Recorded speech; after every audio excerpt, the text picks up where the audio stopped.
Good day everyone! So sa video ito, tatalakayin natin kung ano ba ang definition of derivatives natin. So, sa definition of derivatives natin, meron tayong pagkuha ng derivative at of a function natin at a point, alis ito yung derivative of a function natin at any point. Kapag naka-specific yung point na binigay, pwede natin gamitin itong derivative of a function at a point na kung saan f of prime of c is equal to the limit of f of x minus f of c all over x minus c as x approaches c. So, yun yung formula na pwede nating magamit din kapag gusto natin makuha yung derivative ng some function.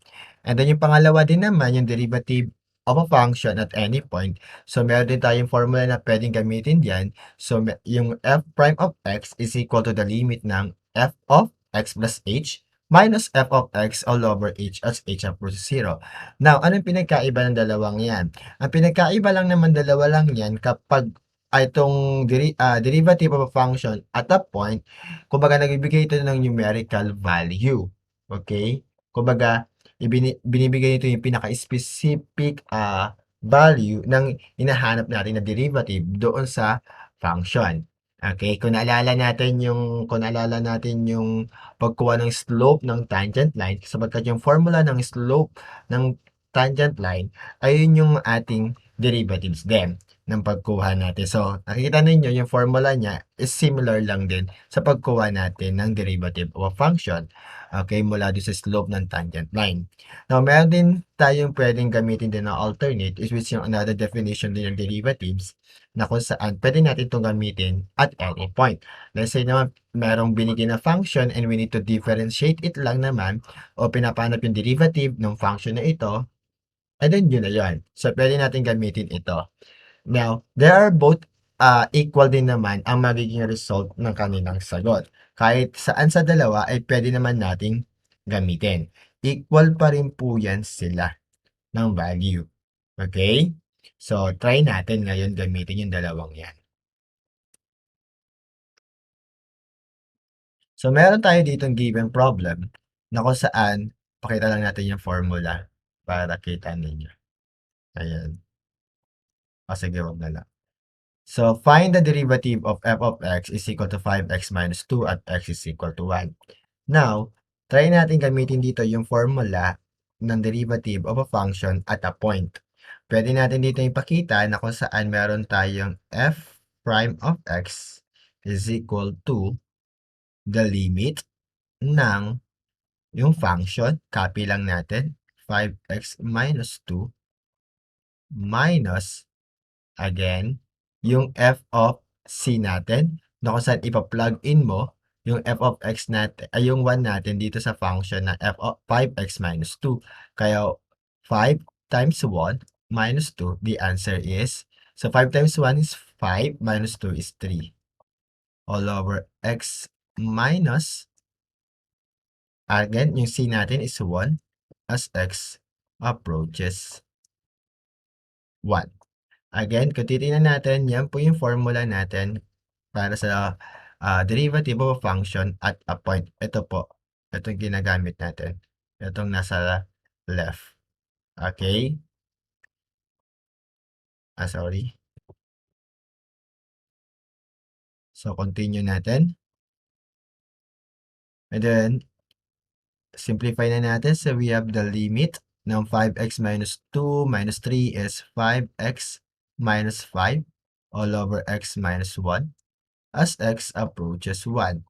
And then, pwede na natin i-plug in si 1, pero pag plug in natin si 1 sa x, dapat hindi maging indeterminate tayo. Kapag naging indeterminate ito, so kailangan nating i-modify yung ating given function. So, since pag nag-direct substitution tayo, plug in natin si 1, doon sa kay x, magiging indeterminate tayo sa modify, so we can factor si 5, factor out 5, x minus 5, ayan. Sorry, x minus 1 all over x minus 1. And then we can cancel na yung both x minus 1. So we have now the limit of 5 as x approaches 1. Now, kapag constant na ito, alam naman natin kapag constant, automatic, yan na po ang sagot natin. So, yung ating derivative natin ng f prime of x natin, which x natin is 1. So, yung f prime of 1 natin is equal to 5. Now, try naman natin gamitin yung alternate din natin. Gamitin natin yung formula na at any point yung derivative. So, try natin gamitin. So, meron din tayong, ang formula ay ito lang. Sulat ko lang muna para, ayan, f prime of x equal to the limit ng, again, yung f of x plus h minus f of x. Di na siya kita. Wait lang. Iusog lang natin para kita natin. Ayan. All over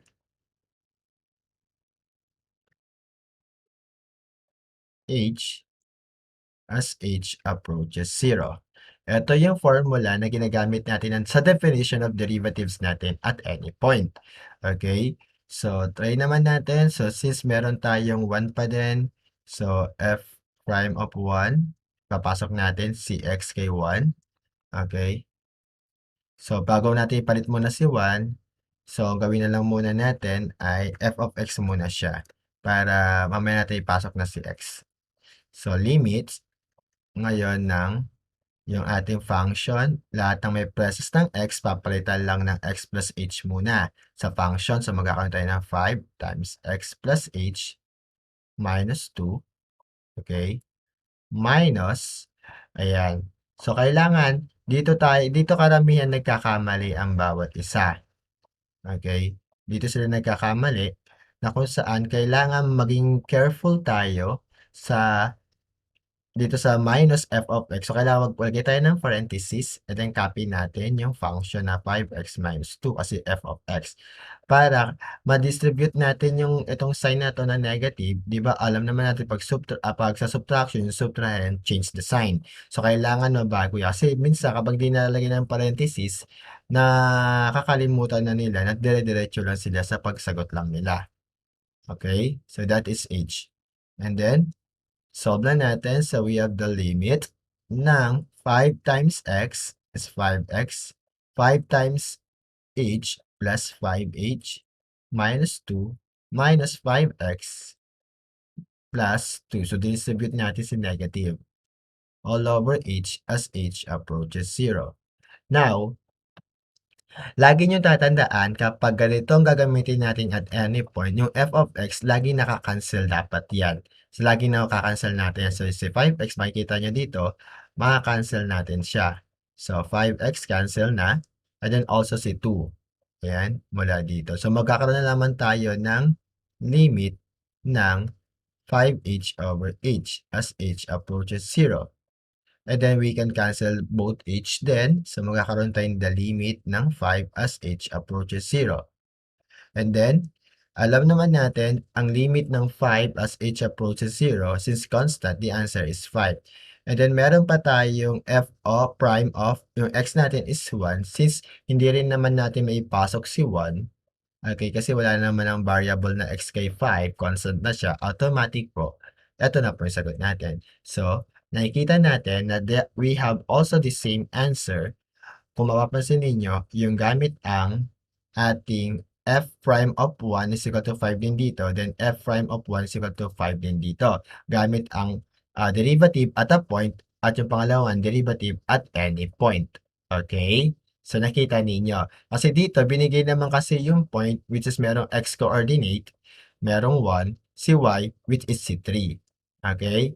Yung y value natin, nakukuha yun kapag pinag-in mo si 1 o sinubstitute mo si 1 dito sa function natin.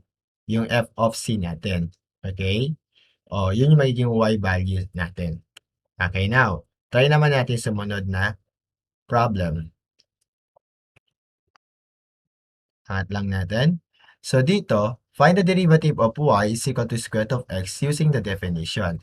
So, dito, pag using definition pa din, either sa dalawa pa rin gagamitin natin. Now, tingnan natin, applicable bang magamit c yung derivative natin at a point dito?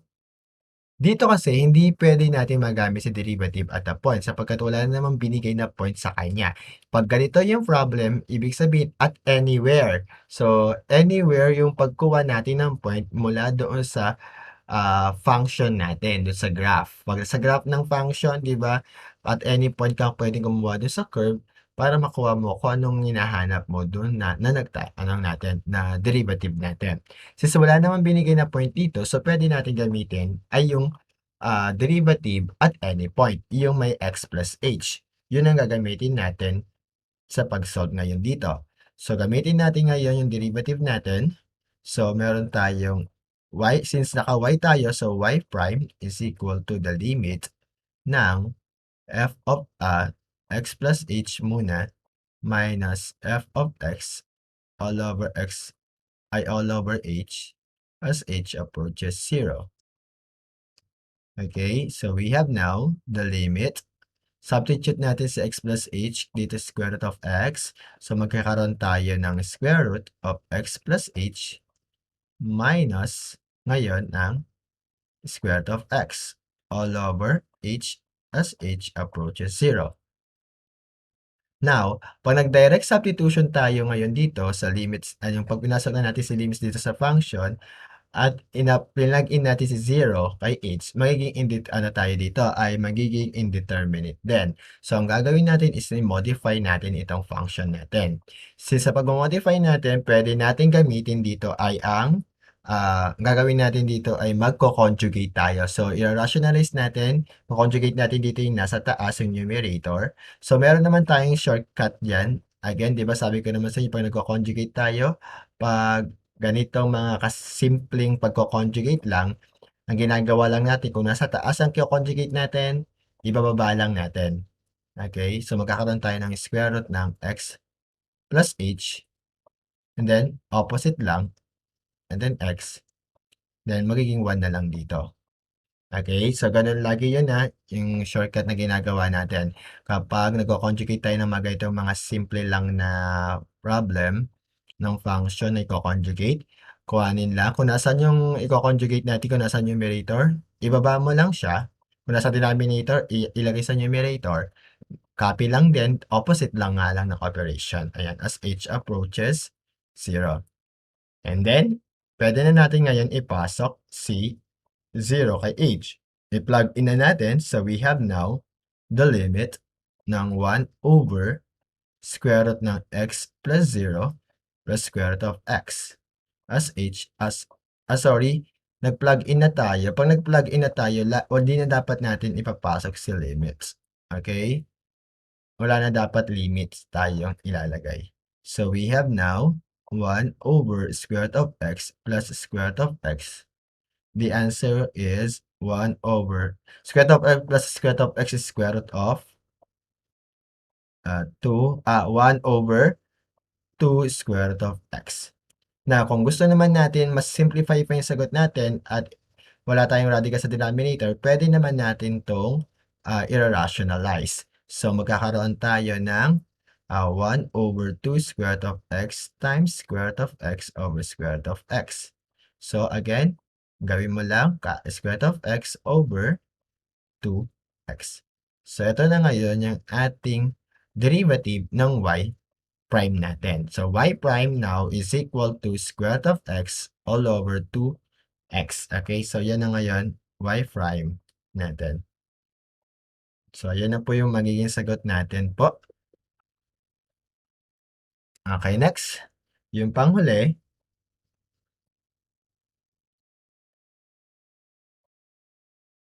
so meron tayong ditong let f of x equal to 2x squared plus 3x minus 1. Find f prime of negative 1. Kapag ganito naman, same lang din naman ito kanina, pwede pa rin dalawa ang gamitin natin, either yung dalawa at a point at any point yung gagamitin natin pagkuha ng derivatives natin dito. Okay, so ipahanapin natin yung derivatives ditong function, pero meron dito binigay na find f prime of negative 1. So, ibig sabihin, either yung point ang gamitin natin or at any point na formula. Okay, so pakita natin yung dalawa pa din. Okay, so since Kapag may point na yan, so ibig sabihin itong f prime of -1, ibig sabihin yung -1 dito, yan yung si x mo. Diyan yung point natin na hanapin natin kung ano ba yung value ng -1 natin. Okay? Pag nilagay natin si -1 dun sa function, ano yung y value natin? Kasi sa -1, yan yung x coordinate natin dyan eh. X value.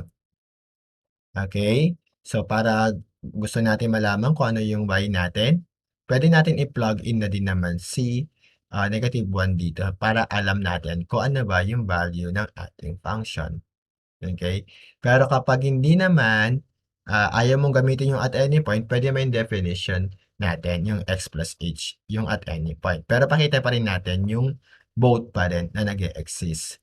Okay? So, pwede natin gawin as, dito na lang muna, f prime of x is equal to the limit ngayon ng at ano muna at a point ang gagamitin natin.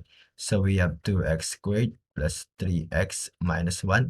Di ba ang formula f of x muna minus f of c. Ang f of c plug in natin to. Anong sagot natin dito? So try lang, solve lang muna natin. So f of -1 is equal to dito sa function 2 times -1 squared plus 3 times -1 minus 1.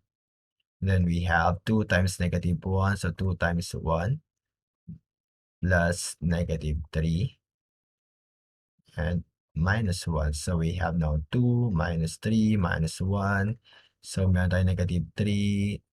So -2. Okay? So -2 magiging +2 na siya dito. Okay? So ayan na.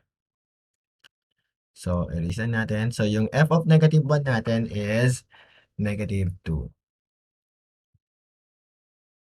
All over x minus, ang c natin is -1, so magiging +1 na ulit yan as x approaches -1. Okay? And then, we have now the limit ng atin. So, solve muna natin nasa taas. 2x squared plus 3x minus 1 plus 2.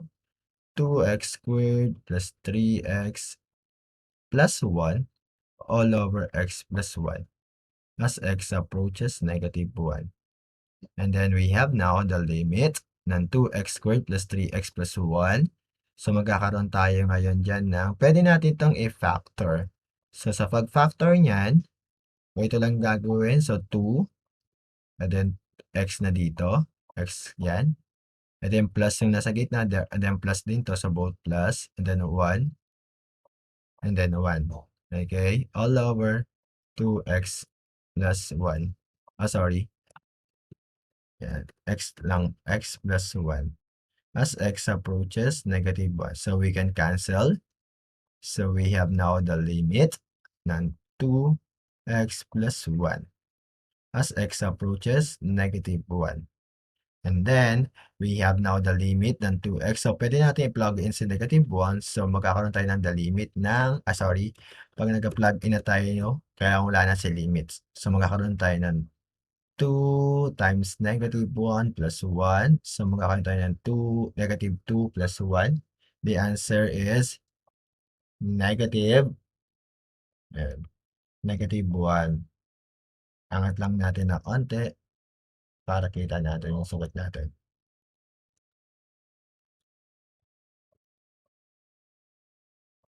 Okay, so -1 na po. So, yung f prime of -1 natin is -1. Okay? So now, pwede natin gamitin ngayon yung ating another pa na alternate na solution, yung at any point. Yung definition pa rin ng derivative at any point naman. Tingnan natin kung same pa rin tayo na magiging sagot. So, I want to use, na lang, green. So, gamitin natin yung f prime of x is equal to the limit ng f of x plus h minus f of x all over h as h approaches 0. Okay? Now, plug in lang natin. Medyo mahaba lang ito kapag ito yung way na gagamitin natin. Okay, ayan yung ating function muna para kita ninyo. So, the limit ng So, magkakaroon tayo ng f prime of negative 1 tayo dito, di ba? F of x. So, pwede mo nang hindi ipasok si negative 1, i-plug in, nung palitan na agad si x. Pwede rin namang i-substitute nyo na agad si negative. Si x ng negative 1. Pwede naman. Okay, so we have now, sorry, meron tayong 2. 2 times, pero pinapakita ko lang muna sa inyo kung paano yung process. Pero, pwede nyo naman na siyang idiretso. So, x plus h squared plus 3 times x plus h minus 1 minus yung kabuuang function naman tayo. Okay, medyo mahaba, di ba sabi ko sa inyo? Ayan. Kapag ganito ang gagamitin natin. So, meron tayong 2x squared plus 3x minus 1 all over yan, h. As h approaches 0. And then, ito yung sasabi ko, pwede nyo po, ulitin ko lang, pwede nyo na pong i-plug in si negative 1 kay x po kung gusto nyo na pong ilagay. Pero kapag ayaw nyo naman, pwede rin naman po. Wag muna. So, the limit, now, expand na natin, medyo mahaba ito. X squared plus 2x h plus h squared plus 3x plus 3h minus 1 minus, ayan, 2x squared minus 3x minus 1. Basta't lagi naman nakakancel natin si f of x dito. Lagi lang tatandaan na kapag ganito, laging kinakancel si f of x natin. So, tingnan natin. So, makakancel natin dito si negative 2x squared. Ayan. Sorry. Mamaya pala muna natin cancel. Iano muna natin, buuin. So, distribute muna pala natin si 2. 2x squared plus 4x h plus 2h squared plus 3x plus 3h minus 1 minus 2x squared minus 3x minus 1 all over h as h approaches 0. Ayan na, pwede natin makancel 2x squared, 2x squared, negative 3x, and then positive 3x, negative 1, and then we have, sorry, that positive 1 dapat ito. Yan, di ba? Kapag kabisado mo na yung ano nito flow, mapapansin mo din. So, cancel na dito si negative 1 dapat. So, cancel na yan. So, magkakaroon na lamang tayo ng limit ng 4x h plus 2h squared plus 3h. Ayan na lang mga naiwan. Wala nang naiwan. All over h as h approaches 0. And then, so, simplify. May masisimplify natin. Ilabas natin si h. So, factor out si h. So, 4x plus 2h na lang plus 3 all over h. So, as h approaches 0, cancel si h. So, may iwan na lang sa atin ay, angat ko lang, medyo mahaba talaga solution pag at any point ang gagamitin. So, we have now the limit ng 4x plus 2h plus 3. Ayan. As h approaches 0. And then, pwede na natin i-plug in si 0 kay h. So, magkakaroon tayo ng 4x plus 3 na lang kasi makakancel na si 0. Now, para makuha natin ngayon si derivative natin ng makuha natin yung f prime of negative 1. So, ipapasok natin ngayon si negative 1 sa presence ni x. So, magkakaroon tayo ng 4 times negative 1 plus 3. The answer now, 4 minus times negative 1 is negative 4 plus 3. So, yung f prime of negative 1 natin is, the answer is negative 1. Okay? So, ayan na po yung ating sagot. So, parehas pong negative 1 ang ating answer, pati rin sa kabila. At any point, at a point po yung definition. Again, sa definition ng derivatives natin, usually na ginagamit natin dito ay yung at any point, yung f prime of x is equal to the limit ng f of x plus h minus f of x all over h as h approaches 0.